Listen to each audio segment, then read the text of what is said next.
Hi, friends. Hello. We are back at it again. I'm trying to work on a fucking intro, to be so honest with you. But nonetheless, today I'm so fucking excited. I'm going to try not to be like so hype and all over the place. But my guest today is an amazing, very talented photographer from Oaxaca. And I just want to say hi, Zuly. Hi everyone. I'm super excited to be here and support Ruth and just be able to share some, I don't know, whatever it is I know that I'm asked for today. I really just asked you, like, come on. You're like, yeah, I'm down. But yeah. I don't know. My whole podcast is like getting to know people, getting to know what their background is and what they're I'm like, a yapper, so let's go. Let's fucking go, dude. Yeah. And oh my god, we have a fun little collab coming up soon that I'm going to try to be patient with. But we did a photo shoot, and I oh wait. Got to introduce the beverage of the day. We got matcha, and I got a chai tea, though, but from Ballers and Brew from Burbank. They're really cute. They have orange umbrellas, and I like that. So there's that. Shout out to Ruth for giving me some bomb matcha this Is it good? afternoon. I haven't tried their matcha, but it's good. It's pretty good. They're just like that type of place where like we I'm make pretty everything picky too in with store. matcha, if I'm gonna be real with you. Ooh, Yeah, so I bet there's there's pretty good. Good shit around where you live. But yeah, no, the first time that I met you, well, I mean, I saw you on Instagram and I was like, oh shit, your shit is fucking awesome. I loved how you worked with color and just like people without like too much shit going on. Shout out to Oaxaca. It has a huge influence, I feel like. Really? Yeah, definitely. I think because, Oaxaca is such a colorful place. Like, especially when you go and visit, like, there's literally, it's never not colorful. And throughout the years, I started to understand and learn that. Because I used to actually get shamed for being too colorful. I used to be like, oh, like, you have too much color. Like, you need to, like, tone it down a little bit. Or, like, people would just be like, why is there so much color in your work? And it made me insecure at a certain point. But then I kind of started owning it because I started to realize that a lot of that had to do with the fact that like I'm Oaxacan and like where I grew up, it's super colorful. So of course I love color. Like if you ask me what my favorite color is, I can't tell you because it would be like a rainbow at this point. Just like I love all the colors. Yeah. Yeah. What made you decide to get like the bright orange in your hair? Shout out to Hayley Williams. Nah, I'm just kidding. I do have a Paramore tattoo though. Of what? Of the band name? Or no, of their band sign. There's like 3 little lines that they used to have in their album, and it says, "Let the pain remind you, hearts can heal." I was 17 when I got this tattoo, and I'm pretty sure I was really going through something. And you know what? Paramore fucking hits. No, yeah, Paramore got me through a lot of like my mental health issues. I want to say, especially as a kid growing up. So yeah, it just really helped me a lot. So I'm really inspired by Hayley Williams, as you can tell. And I love alternative rock music and things like that. So yeah, but my hair though, I just wanted to get back into getting a red or orange hair color. Like I was told that that's one of my favorite, like that people really like that color on me, or that like, because I was asking people, I was like, what color looks really good on me? Like I want something that's like gonna be consistent, that just like always makes me look bomb, And like my partner and my other friends were telling me like, oh, like red was just really your color. And I was just like, well, I kind of don't want to go back to red. I was like, but orange is a little in between both. So I did that. And then I saw, what's her name? She's a rapper. Her name is Tokisha. Is it Tokisha? Oh, yes. Yeah, she had her hair orange like this. And I saw her on TikTok, and dude, I was like, that's it. Like, it's like, because, sometimes like these kind of colors can look kind of weird on like darker skin tones and stuff like that. Not that I'm dark, but I just was like worried that like it wouldn't maybe like look super cool, But then once you saw her, because she kind of has like the similar complexion. Yeah, well, she's actually a lot more darker than I am, actually, I would say. And it looked bomb on her. And so I don't know, maybe I'm just Delulu and think that like I'm just gonna look just as hot as she is. It looks fucking great. It looks great. So thank you. I love it. It's a little today. I went to the gym and it'd be like that. No, it's amazing. It's funny what you say about the color, because I was just talking to you about that when we were there, I was like, I just figured out my tones and all this shit. And apparently spring isn't my, like, spring colors, like bright colors aren't my thing. Mhm. But now I'm like looking at everything I own and I'm like, fuck, but that's not my color, but that's not my color. And it's like, at one point I wore all this and I was fine. So it's like, I try not to get too in my head about it. So you got a bunch of stuff that are not your color. Things that according I've to had the already. According to the okay. Yeah, but then Damn. according to the thing, I'm like, oh, these are none of that. Yeah. I think I learned that too because I used to be super obsessed with lavender purple. And like sometimes you can be obsessed with the color, but it doesn't mean it look really good on you. That's and me, like bro. now I've come to realize that lavender purple does not no me luce bien. Like it does not look good on me. Like yeah, there's some that like drain the life out of you. Yeah. And other things that are like, fuck. Yeah. So definitely learn, but I need to do one of those things, like the color checking thing. I wonder if green is my color because I'm so obsessed with green right now. It looks good. So you look alive. Yeah, so I'm like, hopefully that's one of my colors, man. Yeah. But I notice white is always like one of like my good colors, like on me and stuff like that. Sometimes you just gotta really observe yourself a little bit and like see what works and not just put it on. Yeah. Do you feel like that, like seeing it behind the lens has helped you figure out color? Oh yeah, definitely. Like I think it's definitely helped me a lot, like being a photographer and seeing like, because I work with so many different people with different skin tones that like I've come to learn what colors work really good on darker skin tones and on lighter skin tones and things like that. Like I wouldn't really put like very like neutral or very pink tones on a really light skinned person because it would just kind of make them look a little bit washed out. So like I've come to learn a lot of those different types of like things through just photographing other people and like what kind of could work on me, you know? Yeah. So that's been really helpful too. Nice. Yeah. How long have you been doing it for? I've been doing it since I was 13. 13. And I had a Barbie film camera when I was younger. So for all I know, I've probably been doing it younger than that, you know, but that's probably makes sense why I was super obsessed with it when I turned 13. But yeah, like my first camera was like a Kodak, you know, those digital cameras, which didn't even belong to me. It belonged to my best friend at that time. And they let me borrow it. And I just went around like my mom's job, like taking pictures and stuff like that. And then I don't know, I just became really obsessed with photography for some reason. Also social media, you know, was such a big influence at that time. Like I had a Tumblr and like I had MySpace, you know, back in the day.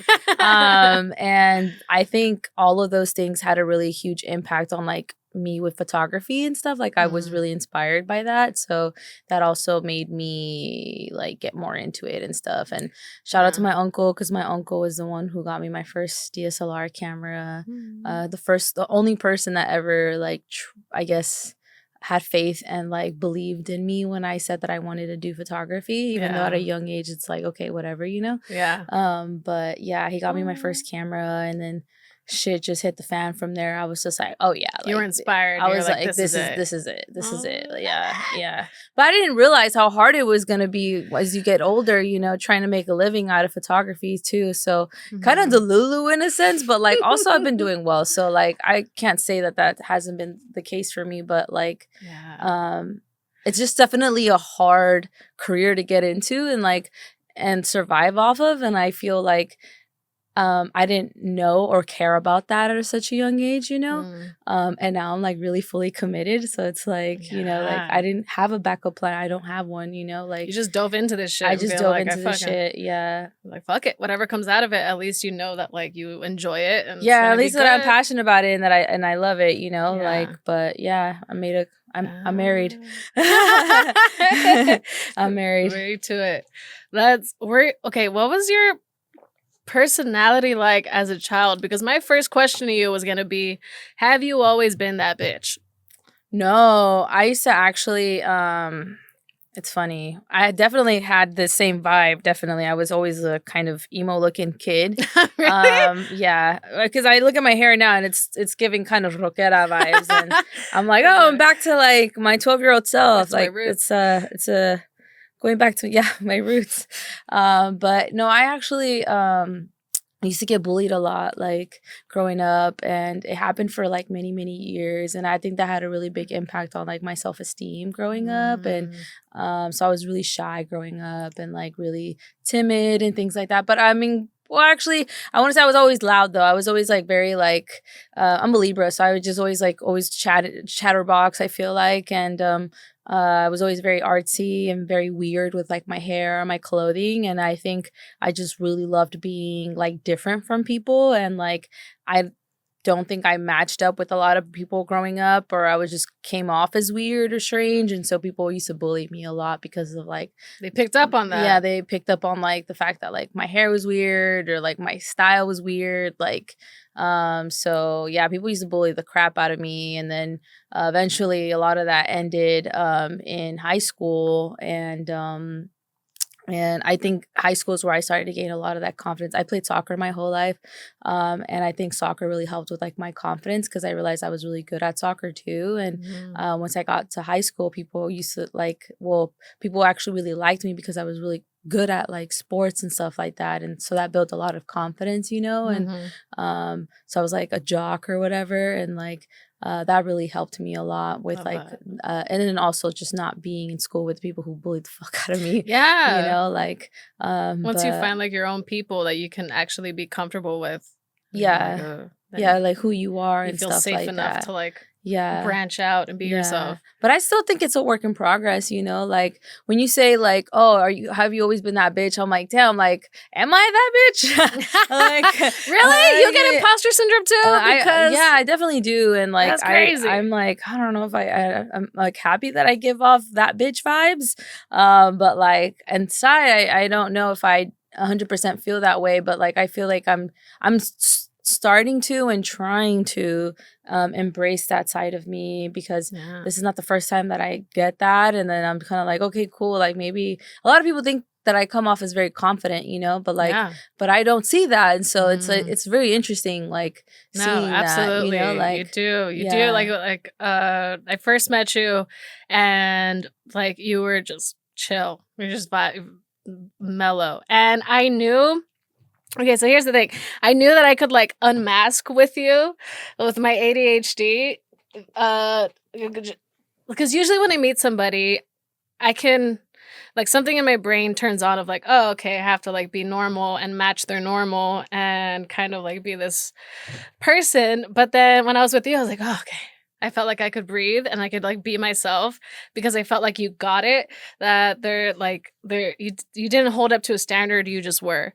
And then when you shared to me that you all kind of also had the same thing, I was like, oh, of course. That's why we like click or like here I am clicking you, but yeah.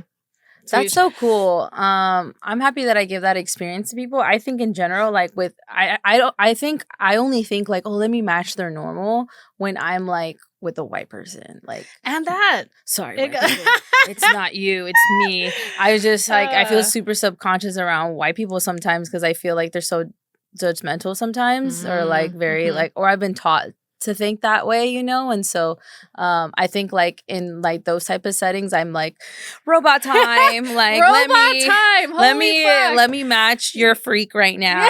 Like you know? So but when I see another person of color or an indigenous person or whatever, like I'm like automatically like, oh yes, like thank you. It's one of my own. Like I can be chill, like, you know, like but I have those moments. I've had encountered people though that are kind of like awkward sometimes though, and like or kind of like I notice are shy and stuff like that. And then I forget that like not everyone thinks like I do sometimes when it comes to those type of things, you know, but like that's cool. I just want to be chill all the time, you know? Like, I hate being super robotic or fake or trying to act, not act, but like code switch. So, the more I can be like myself, it's like. In every setting is the fucking best. Yeah. And I was so shy that day. And I hated, I think I was trying to control my mood. Full disclosure, I took some shrooms that morning because I was like, I want to relax. I want to be chill. Only made it worse. Only made me that much more anxious that day. And I felt like you saw that, but you were able to definitely calm me down. And like, I didn't think it was gonna be that hard. I tensed up for someone who has a fucking podcast and is on camera all the time. You'd think it'd be more like chill, but Yeah, no. no, it's definitely hard to model, and just in general, even if it is just like your eyes or whatever it is, like we were shooting, you know, like I just think it's just it's a personal, intimate thing. That's why it's really important for photographers not to just take the photo, but to build a relationship with the subject and try to get to know them a little bit, you know, learn that maybe me and you both have ADHD, you know, like things like that. Just like it's super important to just like build a relationship with them, because then they feel a little bit more comfortable and then feel less in their head about those type of things. So yeah, but I'm glad it worked out, you know, like I think your photos came out great. They did. I love them so I much. loved them. We fixed the ones that were kind of, you know, like where I can tell you're in your head, but like we fixed them. We got a lot of good ones. My favorite part is like you smiling. Like I think when you're laughing, when you're smiling, it's like the most authentic version of yourself, I feel like. And I'm glad I was able to capture that. Yes, thank you. Yeah. And I walked out of there so inspired too, because I'm like, holy shit.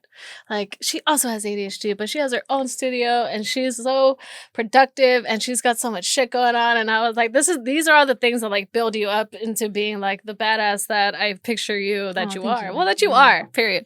But I actually just recently got diagnosed with ADHD. Like really? Maybe 8-9 months ago. Oh fuck. So I just been on medication recently. Welcome. But it makes sense though. I feel like I've always had this. I just like powered through it though. Or like, you know, when you live in a Latino household, you're like, ni que ADHD, ni que nada. Like, what the fuck? Ni que 8-4. Like, yeah, you know, like they'll be like, none of that shit. Like, what the fuck are you talking about? You know? Yeah, which only adds on to the like, yeah, if it's just a me issue. Like, fuck, I need to figure something out. But no, it's literally something in our brain. Like when you're talking about in school of how being made fun of and just like same, like I just didn't get it. I didn't get the clicks. I didn't get the people. I never got it. And I was like, why do I feel so left out? Fuck it. I'm just going to go over here. And yeah. And I think a lot of people with ADHD have a lot of obsessions too with things. And so I think that's also what maybe got hyperfixation. me. Yeah, like my hyperfixations and my obsessions with things probably is what made me get bullied low-key, because I was like really into like being emo and like extreme scene kid, like, you know, like to a T. When you were in it, you were in it. I was in it. I was committed. Like I could have, I don't know. I think I remember I was like in a emo club. Like it was like a group, like kind of like those tagging crews. Yeah. And they actually did tag too, which is funny.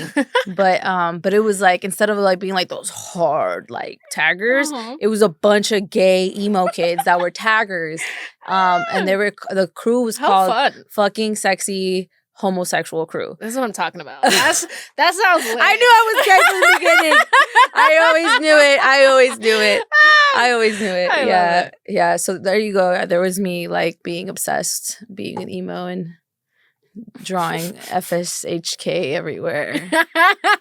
I love it. Yes, because fuck yeah. So in the last like 9 months, has shit kind of like been a relief to you? How did you feel after you found out? Did shit start making sense? It made sense. And then I got on medication and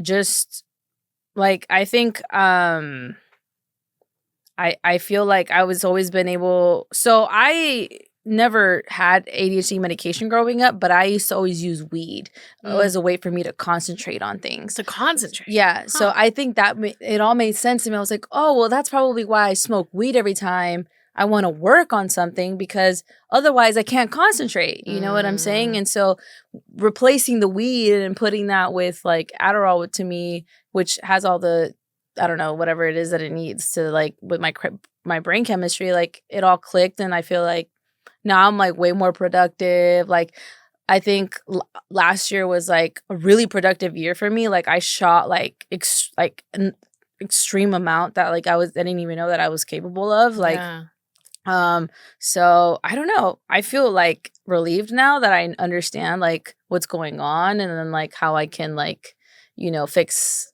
myself on like certain things. Like now I know that like I fixate on things and I need to learn to not fixate on things because it's part of like something that, you know, that like I struggle with, you know. And I don't mean fixating like on like good things, but like when I fixate on bad things, you know?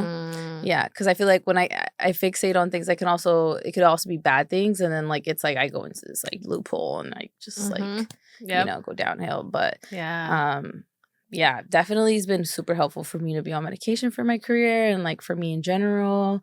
And then also I noticed it makes me more of a yapper. I already yap, and so like being on it, I'm like, oh, it's even worse. Like I can't shut up. So fuck it. If you got a fucking stream of consciousness that needs to come out, let it out. Yeah. And what would you say is your superpower? My superpower? I would say my superpower would be my ability to be really understanding, I think, and trying to see both sides of things. And because especially as a creative, you're working with so many different people. And so many people have different ideas and things that they want to do. And so, like, I feel like I'm never like, oh, let's just, like, I don't like that. Let's do this. I'm more like, oh, like, how can we combine both of our ideas together and, like, be able to create something cool where we all feel like included into like the project. So I feel like my ability to kind of be like understanding and like wanting to see both sides of things is like really cool. My other superpower would be, I guess, my confidence. Like I didn't know that I was really confident, but like apparently I really am confident, and then I think subconsciously I am, and like I think that's been really helpful for me because I think people see that, and then like people can really trust me and confide in me when it comes to certain things because of like my confidence, and trust me with projects, trust me with you know, different things. And so I would say that, and then I want to say like my emotional intelligence and my social consciousness of just like sociology and things like that. I majored in sociology, by the way. So I think like that being super socially conscious of things has made me really it's been one of my superpowers because I'm able to really understand like people on a very intersectional level, you know? Kind of like how they act and are. So it kind of plays a part in the understanding too. Yeah. And also like understanding why they are like that, and like literally even diving into psychology, like childhood, like, you know, growing up, how they were in school or their class, their gender, like all of those things. Like I'm able to really like almost like be like a butterfly and be like a shapeshifter and like be able to like, I don't know, like match different people's like energy because I can understand where like every single person is trying to come from, even if I don't necessarily relate to them. Yeah. Like, you know. But like, you can kind of like put yourself in their shoes. Yeah. And live it and feel it. Yeah. In that experience. Very empathetic too. Yeah. Like I'm such a huge empath. So I could definitely be able to, I feel like, share a lot of things with the people even if we didn't cross paths before, you know. So because of that, do you feel like you get drained sometimes when you meet people? I do. Or just out in general? I do. And a lot of people, you know, they do confide in me and then tell me what's going on and stuff like that. If I have the capacity for it, like, of course. But there's been situations where I've been drained where I'm like, oh damn, like this is a lot, like I have a lot going on, but I'm always trying to be like meet them halfway, even if like I am having my own shit, you know. Like one thing that's kind of bad about myself is that I can really put my own shit aside to really like be there for someone else, you know. And it's like a gift and it's like not a gift at the same time, you know. No, you gotta know when to like hold a boundary. So I that's also something that I'm learning with and working with my therapist is boundaries. With people. And they come in so many different forms too. It's not even like, hey, I'm not gonna do this. It's like I'm not capable or I don't have the capacity for that right now. It doesn't mean I can't do it later. Right. It's just right now. Just right now. Yeah. You know? And they're not a bad thing. Like I had to tell my friend one time, we send voice notes to each other all the time. and she she sent me like 3 in a day, and I just didn't respond because I didn't have the fucking bandwidth or the capacity. Yeah. And it wasn't until the next day where I had to set the boundary and be like, all right, friend, I love you, but I need you to stop because this is overwhelming, and I know that you care, and I know that that's where you're coming from, but I will reach out. Know that I'm fine. It's not the end of the world. And it felt a little guilty. I almost felt bad after the fact, but then I was like, no, this is me practicing the whole boundary Boundaries thing. and what help. Yeah. What works for you. I actually had a friend like that myself. She would send me like 3 different like 10-minute audios, and I'd be like, this is a 30-minute conversation that I have to listen to. Like, yeah. Homegirl, like, I love you to death, but like, give me a break. I don't know. Like, is there a way for you to chat GBT this into a smaller text? Can you summarize? What is it? Too long to read, please? I need I'm still here for you, girl. Funny. Like, I just, nowadays, some people, when they send you voice notes, they be like, so yeah. Oh yeah, sorry. Sorry, that was my dog. But like I was saying, and it's like a 10-minute. You know what I'm saying? It just adds to like the pause and all that. So it's like, dang. You're like, I can't fucking do this. Yeah, but I'm also that fucking person. So let me shut the fuck up, because my friend has told me, like, friend, like, I can't respond to your audio note, but like I'll do my best, and like, because I've definitely been there. But I do that shit too. Again, until someone holds a boundary, I don't know. Yeah, tell me to stop. Tell me to stop when you need me to stop. We're still going. And I'll tell you if you need to stop too. Like, yeah. Fuck. I feel like I had asked you something so long ago.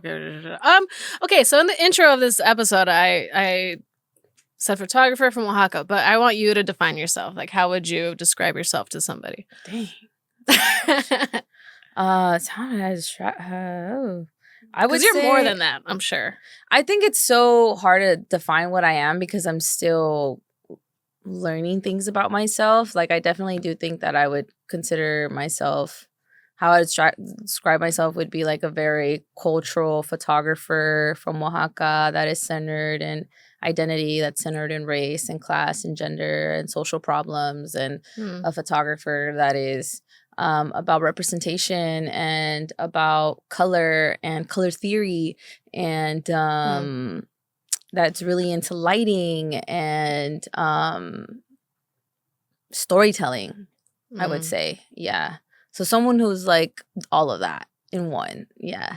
But that's also super down to earth and super down to create the most craziest ideas come to life, or tell the most like underground stories, or like things that haven't been talked about yet, and bring them up to surface. Yeah. Like, my favorite thing is always like that I've done with my career is like bring a lot of models that are like low key as fuck, and then like, like don't have a lot of like followers or whatever, and I'm just like, yo, like, or that are just like non-traditional like European beauty standards and stuff like that. Like, to me, that's like my favorite thing, is like uplifting women and models and just people in general that are like in the shadows, and also bringing people's stories that are in the shadows too. Like, yeah, like right now I'm working on a project about like my uncle and how he is a veterinarian in Oaxaca, and then he came here, and now he works at Korean barbecue, right? So those type of stories, right? Like sharing about like his need to have to leave home and like have to make this his new career, and like, the feelings that go into that, and the differences, the immigrant experience, things like that, that people don't really talk about, and for example, I did a flower vendor project where I talked about how I interviewed a bunch of flower vendors who had experienced violence during COVID, because during COVID a lot of flower vendors were being what's it called, like harassed and beat up, and things like that. So what I did was that I did a project to kind of highlight them and to kind of get people to like support them and not buy from flower shops that are not local, but like to support local vendors and stuff like that. Yeah, so things like that. Like I really like doing stories like that because it's like I also get to make them feel important and they get to have their photograph taken, you know, of course, if they want to. But I also get to tell their story and then people get to be more educated about like, okay, cool. Like maybe like next time I'll like support a flower vendor, or next time when I think that like my waiter is just some person with no education or no like whatever background, is just a server, you don't even know that that person could save your dog if you needed to, you know, like changing that narrative to me is really important. Fuck yeah, that's amazing. All I picture is like, it's like you're carrying the torch and like you're carrying a backpack of like history and culture and you're taking it with you on like all of your, in your surface level is the best way I can picture it and put it into my, like you're keeping it alive. Yeah. Like how in like in Coco, like you have to have the memory in order to keep it alive, and I feel like you're capturing these memories so that people don't fucking forget what's around and how diverse this place is. Because I feel like, yes, there's social media and all this shit of people posting, but we're not being shown like a lot of variety of shit. Yeah, if that makes sense. Yeah, especially with the new algorithm that is going on right now, and it's like just pushing like people's content with like a million followers. What's color theory? You said that earlier. Color theory would be like complementary colors. Oh, gotcha. Primary colors. Oh, okay. Tridietary colors. Gotcha. Things like that. Yeah. I love to incorporate that a lot into like my work. Like recently, like I did a color gel project on just doing a bunch of color gel photography, and a lot of that I centered it on color theory. Yeah, because it makes the image look better. It has so much different contrasts of color. And yeah, I just also been really obsessed with color theory in general because I was working on a color theory feature with Google a few years back because I worked at Google as a image quality engineer. And I also worked on like their fun apps and stuff like that. And I was designing an application for their photos application on their phone, and all of that was centered on color theory. Like it would change your I can't say that. I can't talk about what it was, but basically it was just like an app that was able to like really enhance your images based off color theory. Yeah. Sorry, awesome. I'm like NDA. I'm not trying to get sued. I ain't got the money. Not against Google. Not against Google. No. Hell no. Oh man. When did you get like your first? I don't know. Well, you've worked with big names. Like, how did the first one feel? How do they reach out? I don't know. How do you do it? I think the first one that reached out was Nike. And that one was really big. Amazing. And it was with the LA Dodgers. I had to do a set design for their shoe because I was also a production designer at a time. And that one was really cool. It's so crazy how manifestation works. I remember like writing down in my notebook that year in January, like I want to work with Google, I want to work with Nike, and I don't know what other brand I said I wanted to work with. And that year I got to work with Google and I got to work with Nike. So for me, that was really crazy. Just because like, you know, you don't imagine being an indigenous person from Oaxaca thinking that like someone would fuck with my shit like that, you know, like, and then especially just sharing it on Instagram, like I didn't have any idea that someone so important would be watching my stuff and then asking me for that. So that was the first one. And then the second one was Google. I remember I was working as a delivery driver at Cleva. It's a weed brand. And I was just fucking miserable as fuck. I just remember being there like, goddamn, like I'm working here and trying to work on my career. And then soon enough, they hit me up. I remember it was in October, and I remember looking at my phone like, is this real? Is this for real Google? Like, nah, this can't be real. And then I looked at the @google.com email. I was like, oh shit, like this is real. Like this is legit. And it had to do with Real Tone, which was where I was basically improving the camera for people of color. So there's more equity and diversity in Google's database, so that they can be able to like have image tuning that is appropriate and that really reflects darker skin tones, like actual like thing. Because their database was literally like, now that I worked there, like their database was like so white, like they hardly had pictures of people of color and Black folks and stuff like that, so that it made sense like why their camera was so bad when it came to shooting darker skin tones, is because like they didn't have the data to pick up on it, you know. So, and then a lot of the times too, I noticed that a lot of their engineers too like don't understand like skin tones and like how to like color correct them and change them and editing and all that stuff. And so like it was really hard for them to be able to you know, train AI to be able to do this on its own with like limited resources of like data and then knowledge on top of that. So that one was I think the most coolest part of my career has always been working that. And I did that for 3 years. So that to me is like my biggest one. I love Nike.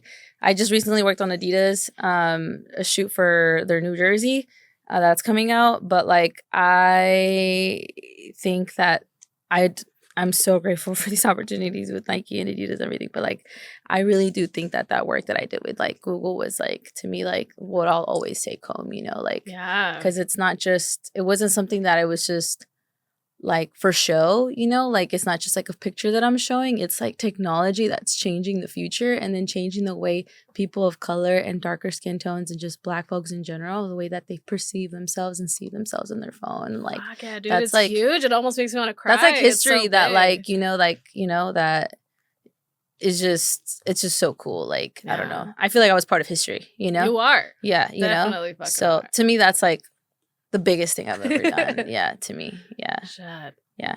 Brands are cool though. Like that's cool too, but to have like a huge impact on that. Yeah. Technology is dope. Technology is sick. Yeah. How long did it take you to like consider this your career and no longer a hobby?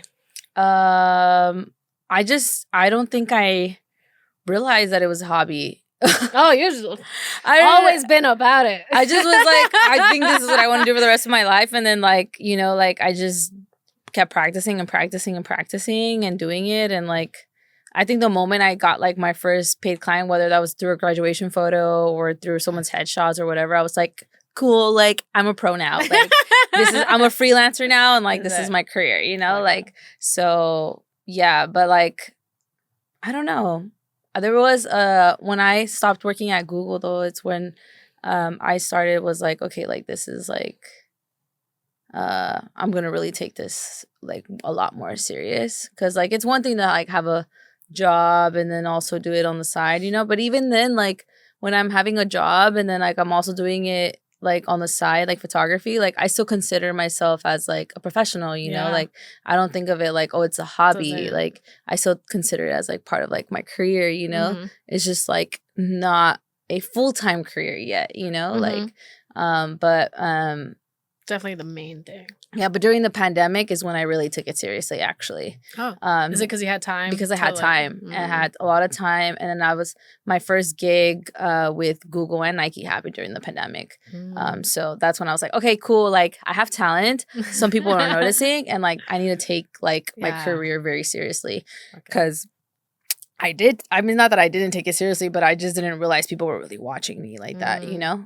So that's when I was like, okay, cool. Like, shit. I have to like really be persistent and like keep constantly putting out projects. Were you self-taught? Yeah. Well, yes and no. I don't want to discredit my high school teacher. His name was Mr. Jeffers. Shout out. I love you.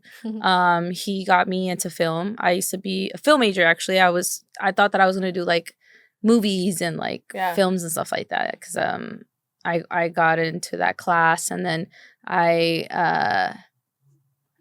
I won a scholarship through 20th Century Fox. We had a film festival, and I submitted one of my films, and yeah, I won. And I think that's when I knew that I like, okay, cool. Like I think I'm good at this.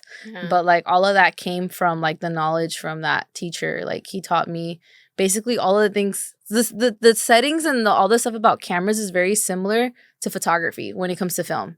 The only thing is that you're not filming, you're taking a photo. So a lot of those like settings from like the cameras and stuff like that, and all the things that he was teaching me about film, translated into photography. So I don't think I learned like shutter speed and like aperture and things like that until like I got into that class. Before that, I was just looking out in YouTube and then like just freehanding it.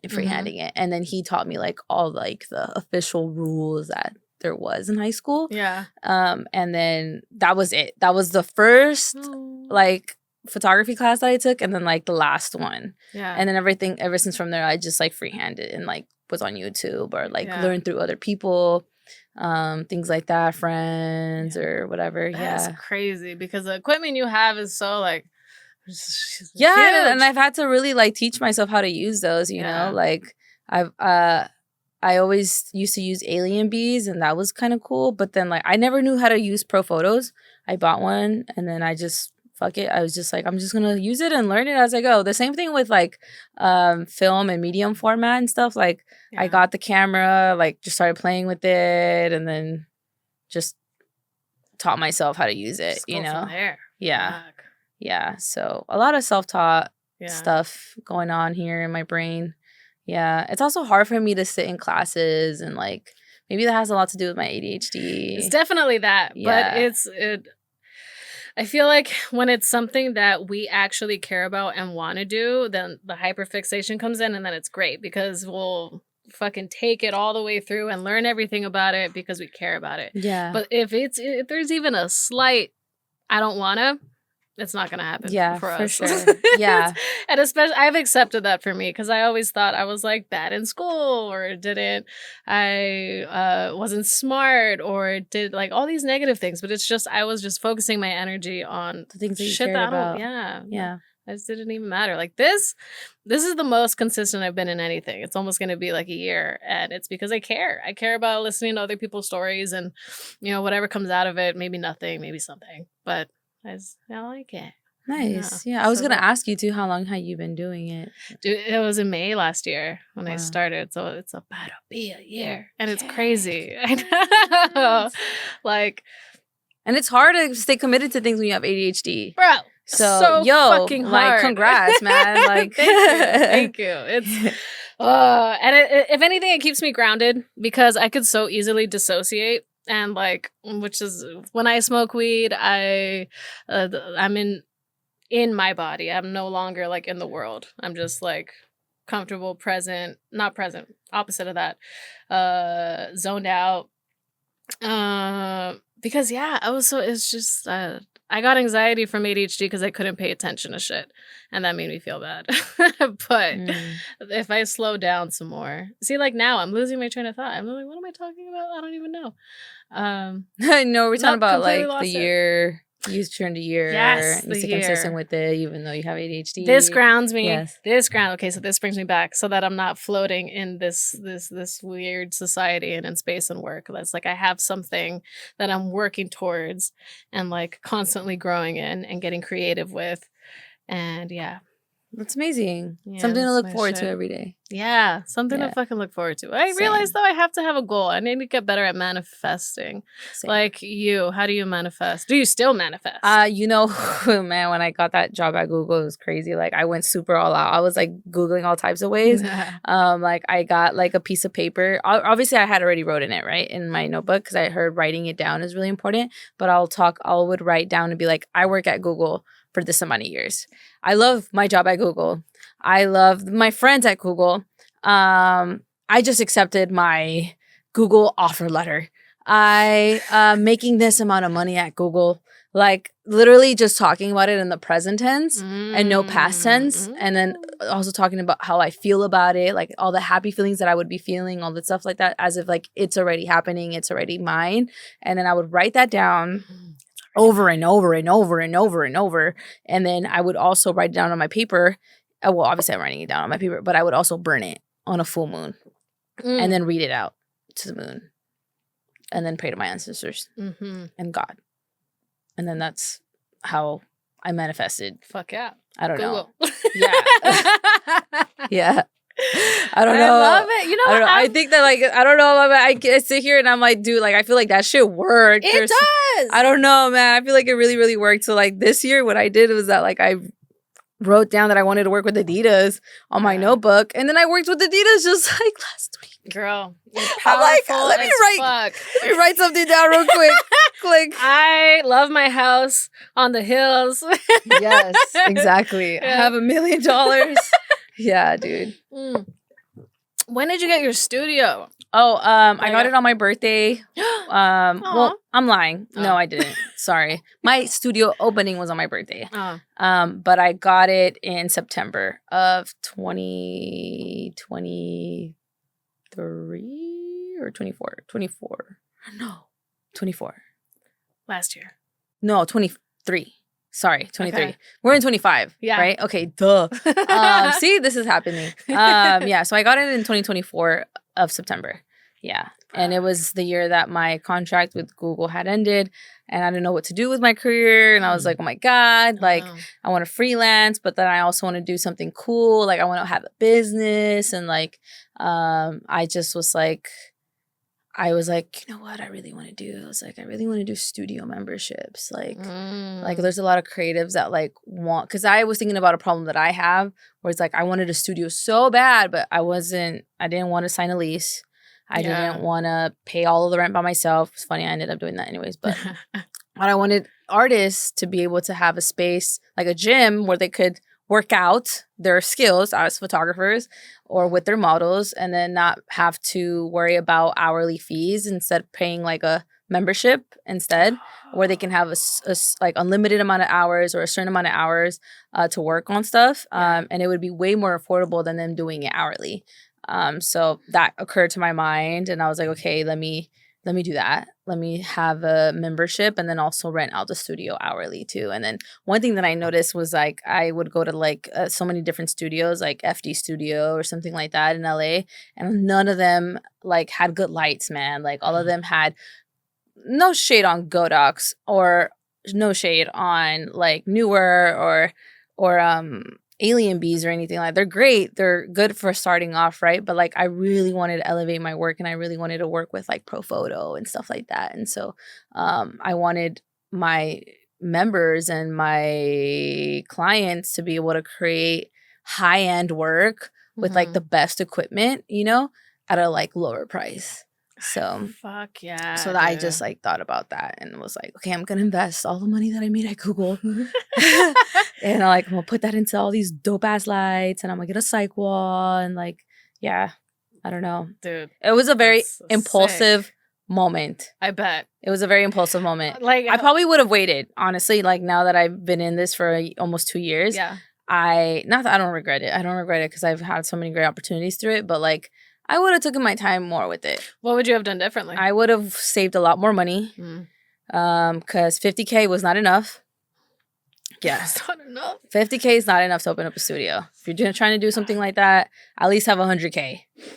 Because you need to think about costs, electricity, you need to think about rent. When you're a new business, you're not like running, you know, just as fast as every other studio. You know, you're still getting clients, new clients, and people are getting to know you. So I would have taken my time more with it and raised a lot more money. Yeah, definitely would have raised a lot of money and then done that first. Yeah. Yeah. And then maybe chose a different location where I'm at. I love my studio, but I would have wanted it to be a little bit bigger. And yeah, I think I would have like processed it a little bit more differently, you know, just taking my time with it. I was just so eager to like, to get it started. I was like super ADHD fixations. Fucking impulsivity, fucking all of that. It's just, it all checks out. And that's the fun of ADHD is it does eventually lead us into these like side quests of who knows what the fuck we're going to find. Yeah. And shit. Yeah. Dude. And, so did you say you live around the area where your studio is? Yeah, so I grew up in the area that I went that I created my studio in. It's on Jefferson Boulevard near the Jefferson and Crenshaw. I don't know if it's like West Adams district or still the Crenshaw district. I grew up on 29th and Crenshaw, and my studio's on like literally by Crenshaw and Jefferson, so it's super close. And I opened it up there basically because I went to school around the corner, which is Dorsey High School. Shout out to the Dons. And yeah, I was like, you know, like I told you, like I had that film class with that teacher, right? It was like, but it was super hard for me to like learn all the things and have like access to that stuff. And then like we didn't have access to a studio. So sometimes we would shoot in the auditorium. And like I wanted to be able to have something that like was accessible to the people in that area, you know?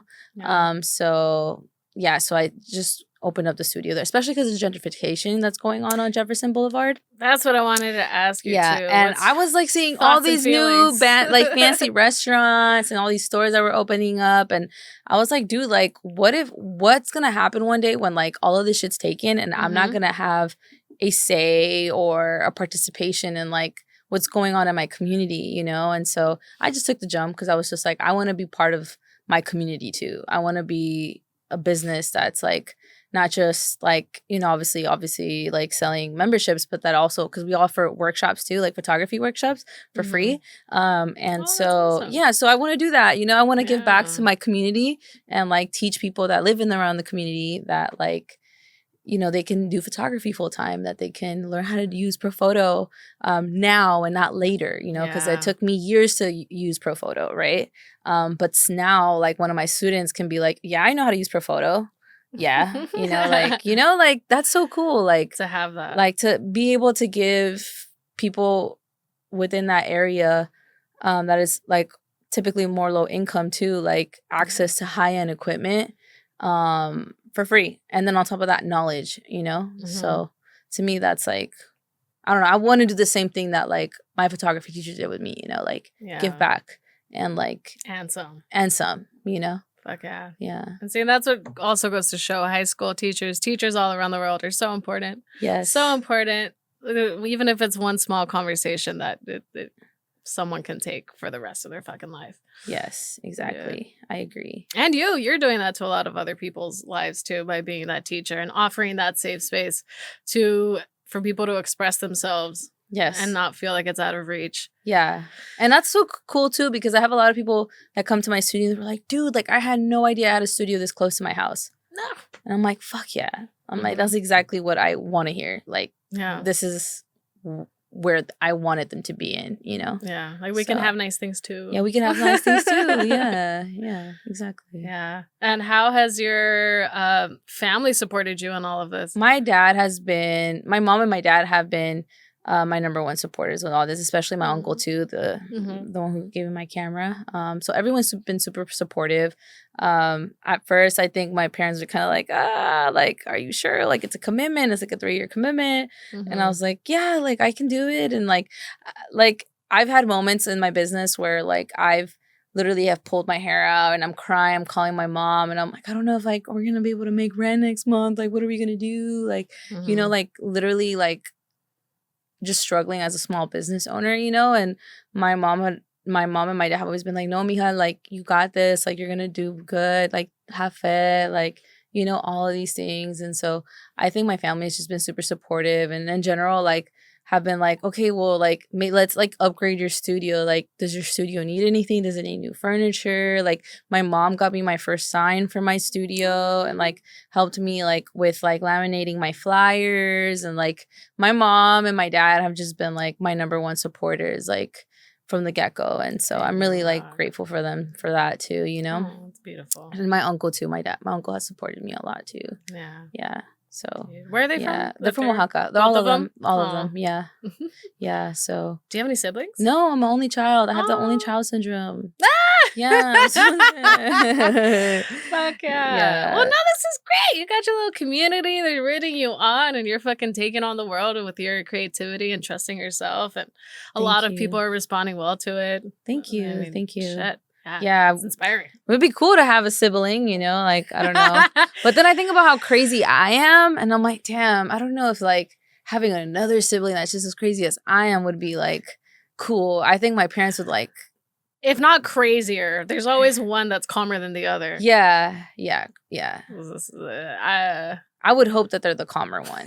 Yeah, because I'm already a lot. My parents dealt with a lot with me. Like, oh no. Yeah, so I can already imagine because I was also a fucking terrible problem child. And would you like go for fun? Like, did you chase after fun or when you were younger or things that excited you? Yeah, all the time. I was super crazy. I feel like I was always yelling and being like, if I took pictures, like even as a kid, like my mom would be like, "Oh, sonríe." I wouldn't just like smile normally. I'd be like, my mom always like laughs about that. Like she's just like, you would be so extra. She's like, you're the most all the time. Like, you know. So I always think I was looking for fun. Like I used to sneak into Vans Warped Tour as a teenager with my camera that my uncle got me, so I can take pictures of like the celebrities and stuff like that. And so I was just like always down for some fun, always sneaking out, like breaking the rules. Getting tattoos at a young age. 17. At 17, you know, like. Do you have any other tattoos, by the way? I have a lot. Oh, really? Sorry about that. I have my 323, obviously, because I'm repping LA. I have my Libra because I'm Libra, and I have my 1996 because I was born in 1996. That was another question. I was gonna ask you how old you are. Yeah, 28. Yeah, 28. Yeah, still young. I have Frida right here, which I regret because she's an appropriator. But it's okay. Really? Yeah, my grandma was mad because my grandma's indigenous, and she's like, you know, they stole from our like culture and like appropriated our clothing and all that. And I was like, I didn't know that. Thanks for telling me that now that I have this forever on my arm. Cool. I need to get that removed or covered. And then I have my mom's name tatted on me with a flower with a rose. I have a lot of roses on me, aka probably why I'm called Zuly De La Rose on Instagram. I don't know why. I have one like between my boobs, and then I have a rose on my back. And I have a SpongeBob tattoo. It's the cockroach that it's eating a hamburger. Yes. Where? You can't see it. The camera can't see it. But it's the cockroach. It's actually a matching tattoo with one of my exes because we both really liked SpongeBob. And we ended up getting that like flash tattoo as Oh, okay. It was a flash tattoo. I was like, what I was like, yo, it's the fucking. I was like, it's SpongeBob. It's like, anything SpongeBob. Anything SpongeBob. Can't go wrong. Yeah. So there's that, and then I have an unfinished sleeve with Hawaiian flowers. I was convinced all throughout high school that I was gonna be Hawaiian. Like I like that's ignorance because like obviously like I'm like Latina and I didn't know that like you can't just change your ethnicity. Grow into Hawaii. Yeah, you know, like. But I was like so obsessed with like Lilo and Stitch. I was so obsessed with like learning Hawaiian words and languages. So yeah, that I got this sleeve when I was 16, 17. Oh shit! So that explains like my obsession with Hawaii. Regrets, perhaps. No, fuck it, add it. Fuck it. But yeah, I haven't finished it because it's just like it was so painful. Yeah, it is. I am. I just want to finish it with a different artist.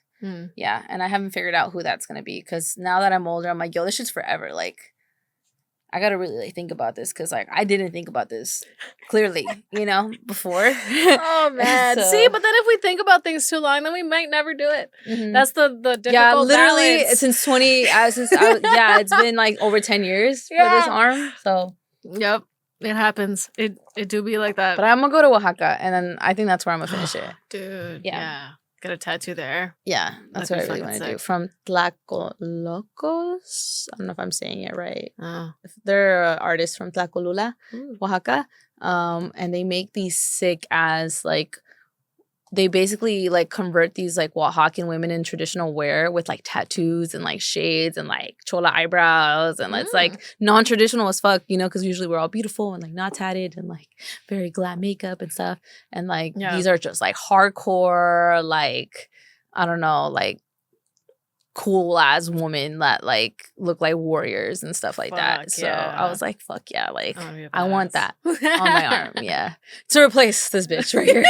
The appropriator. Yeah, the appropriator. Oh, now we all know. Yeah, they all know. I've asked these to some other female guests. How are you with female friendships? Do you have a lot of female friends? You know, is it difficult? Growing up, because I got bullied specifically mostly by women. Of course. It was really hard to build relationships with women.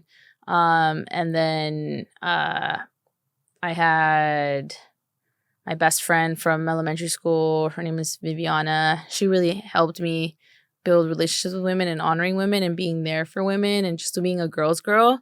She really taught me how to do that. And then as I got older, I think being in college and being in women gender studies really helped me understand like all these like barriers that like society has put for women to be against women, you know, and like it really opened up my eyes of like, okay, like I really need to be like a girl's girl and like really like see things through a different lens and like not be in competition with other women, supporting other women, and not being jealous of other women, you know, things like that. So I think school really helped me a lot with that, like my women's gender studies class and just also just having friendships with women. But yeah, it's hard, you know, sometimes it like it's hard. I feel like sometimes for me having relationships with women because of my trauma, really. Yeah,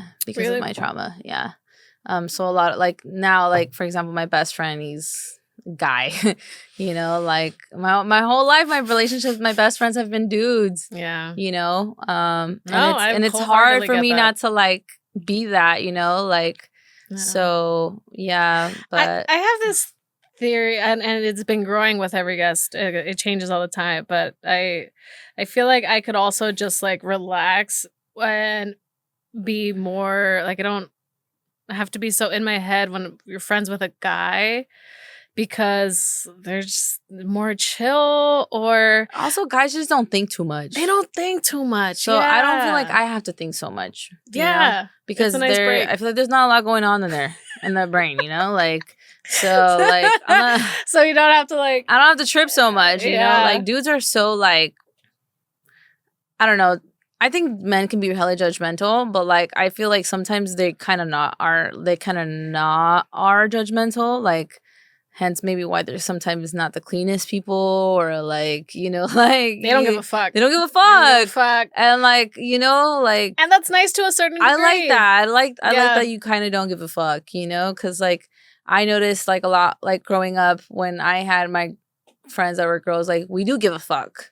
And I always felt like I didn't fit in because, like, I remember my friend was like, "You need to wear this skirt." I was in 3rd grade, and she was like, "You need to wear this skirt. Beauty's pain." And I'm like fat as fuck during that time because I'm like a hot Cheeto kid that's obsessed with like Twinkies and shit. And ain't nothing wrong with that. It's just that like I was just not taking care of myself. And I was just eating whatever. Yeah. And I could not fit in the skirt, and she was like forcing it on me. She's like, "No, like you have to wear it, and like because we have to look good. Like if we're gonna hang out together, we all need to look good." And I hated that. That's crazy. And I was like, bruh, like, I do not look like you. Mm-hmm. I'm not gonna look like you. Like, I was always more on the tomboyish side. And, like, I just could never fit in with, like, the girly girls or, like, whatever, you know? So, yeah, it was always just so hard for me. But I've met a lot of, you know, women now that are like me and that are like more masculine. So I love those friendships, you know, because like we understand each other and like, yeah. Yeah, you don't feel like you have to like keep up this fucking image of whatever they feel like a woman should be or being feminine. Like to the women that are very feminine, like kudos to them. They're able to like get it together and all that. But like I have just not. It's just not when they expect you to be like that. Yeah. That's the only thing. Like, I've had friends that are very girly that expect me to look a certain way that, or like, especially if we're going to take pictures together or if I'm going to be on their social media or something like that. Like I really hated that. Like I'm like, dude, like I'm not that. I'm not that. I'm sorry. And I can tell that I'm not that, you know, so yeah. No, but like, you know, it just depends. I think there's different types of female women relationships that I've had. So it just really like depends like who I'm meeting and yeah. Whoever's super chill and like non-judgmental and yeah, that's a girl's girl, but that also is down to have messy greasy hair on one day. Like absolutely. Yeah, like I'm like, yo, you're the one. I want I want a good balance of like I don't give a fuck. That was the perfect description. It's like that vibe. Yeah. Because I really don't give a fuck. Yeah, but I love my female relationships. Like, I really do. Like, I have Sarah. I have 2 Sarahs in my life. And then I also, damn. I think that's about it. Once we start counting, then we're like, fuck. I also recently had a situation with one of, like, she was, like, my bestest friends. And she was a girl, too. And she accidentally sent a text to me talking shit about me. To me. No. And so that really did it for me. Like, I ended up in the hospital because of, like, how much of a mental breakdown I had, after that. Like, you know what I'm saying? Like, because when you go through so much, like, bullying with women and then you have, like, you really trust women again and then you, like, have friendships with them and you tell them everything and you confide in them and then that happens. It's, like, that to me is just, like, all right. Like. Just crushed you. Yeah, it just hella crushed me. And it's only been like maybe 2 or 3 years since that happened. And so like that really like fucked up my perception of like low-key like female relationships and stuff like that. Yeah. Yeah. Did you put your wall back up? I did. Immediately. Like immediately, yeah. Which is why I think like my closest friend now is a dude. Yeah. Yeah, it's a different kind of betrayal when it comes from someone that you especially trust. A woman especially. Like I can expect that from a man because a man ain't shit, you know. I'm talking shit all the time. But like a woman who like you considered your sister, like that's, and then we were both Oaxacan too, so like I was like, bruh, like I really, really, really trusted you, you know. So tough. Damn, I'm sorry. Tough. That does suck. Yeah, and there are those people out there. Yeah, but yo. Just made me stronger. And it made me more independent too. Yeah.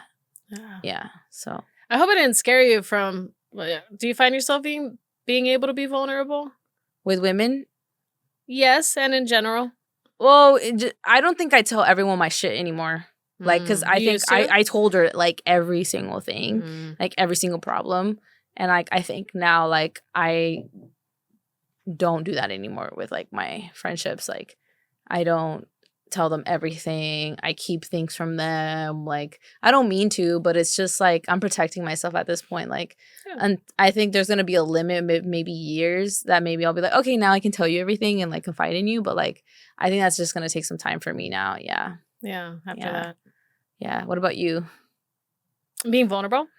Like with like the same thing too? Just women's really. Well, me, I fucking tell everybody my business because I don't care. I'm just like, you can judge me if you want, or maybe you can relate to it one way or another. But with women, it is very difficult for me to connect with them, and I think it stems from the same trauma of my childhood of just like I don't click with the girly girls or the girls that have their shit together. Even as a kid, I saw them as having their shit together because in my mind, I'm just struggling to fucking be a normal individual. Yeah, or struggling with femininity. Yeah, femininity. Yeah. And I still do. Yeah. And I've just accepted it at this point that this is my comfort. Because even if I try to be more feminine, whatever that means, the standard that is being put out there, I'm not comfortable. And I just feel less than and worse. I'd rather just be in my baggy t-shirts and jeans and then like my confidence comes out in that. Yeah, I think that's so true. I think like also that too, like I feel like really insecure sometimes because like I don't think I've checked off all the femininity boxes yet, you know? Like I just found out about hair sticks or wax sticks for your hair for flyaways. Oh yeah, see? I don't even know what the fuck I didn't even know what the fuck that was. Who cares? And then this girl was like trying to take a picture of me, but then she was like, "Oh, maybe you should What the fuck? Maybe you should like consider buying a." That's crazy. Like, you know, and then I was like, bitch, I'm just trying to take a picture with you. And are you like, I felt really confident up until this moment right now. Like, damn, like, you way to make me feel like I'm not a woman enough, you know? Like, that shit really, like, bugged the fuck out of me, it's man. really being and guess what I did? I bought a fucking wax stick because it really got to me. I was like, well, I guess I'm not feminine enough. I should have fucking invested in one, man. It's those little fucking moments But that it's those really little knock fucking you things down. that really make me realize, like, yo, I did not know that. Like, all right, dope. Like, invest in that. And, cool. And so I really just have to like drop all that shit and let it go and be like, I'm just a human figuring out life. Fuck being like female, woman, whatever. I'm just a human figuring it out. And drop that shit. Let it go. That's hard. Yeah. Well, fuck, dude. Thank you for coming on. Thank you for having me. No. I hope I yapped enough. We yapped enough. It was, well, not enough. I wanted to talk more, but I can't. Do you have any final words you want to say to the people, to the women, to the world? Keep following your dreams, no matter what. Even if your family doesn't support you, even if your friends don't support you, always like follow your vision, follow what you're passionate about, and it will slowly manifest itself for you as long as you believe in yourself and have faith in the process. That's that. I think that would be like my message to people is always have faith. Always have faith. Always. Yes. Yeah. Thank you, guys. Yeah, thank you. All right. Love you, friends. Bye. Bye.